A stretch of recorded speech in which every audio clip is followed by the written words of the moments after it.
Y'all, I'm just sitting here just thinking about how loved we are by God and how the whole point of all of this, the whole purpose of our whole existence is for us to come into revelation, like come into connection and full understanding of who we are to God, and more importantly, who God is to us, the one and only true God, coming into revelation about that. That's actually the whole purpose of the enemy, is for us to never, like, that's his whole point. He never wants us to come into full revelation of who we are. He never wants us to understand that. He always wants us to live in a constant state of distraction, a constant state of confusion, like not being clear.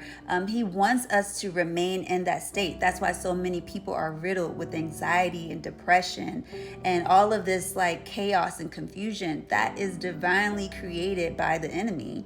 And he wants to keep us all in that state. And God is like, once my children come into full understanding of who we are, the power and authority that he has given us. Like, this is why, like, people ask me why I go so hard in regards to wanting y'all to read the Bible.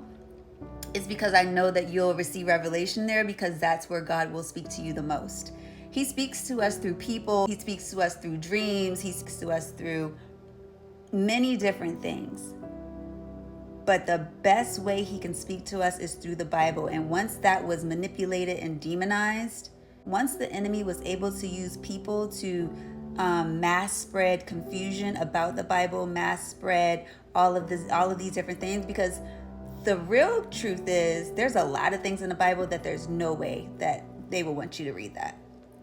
There's just no way. I read the Bible from beginning to end. There's no way the things that are in the Bible they will want you to read. And that's why there's such a mass manipulation about not reading it. That's why there's like a campaign, if you will, for hundreds of years for you to not read it. Is because there's so much truth in there. And once you're reading it, if you pray before reading, you'll have a revelation about a lot of different things, because the Holy Spirit will be with you, guiding you and teaching you as you're reading. And you'll feel that spiritual connection that you won't feel anywhere else.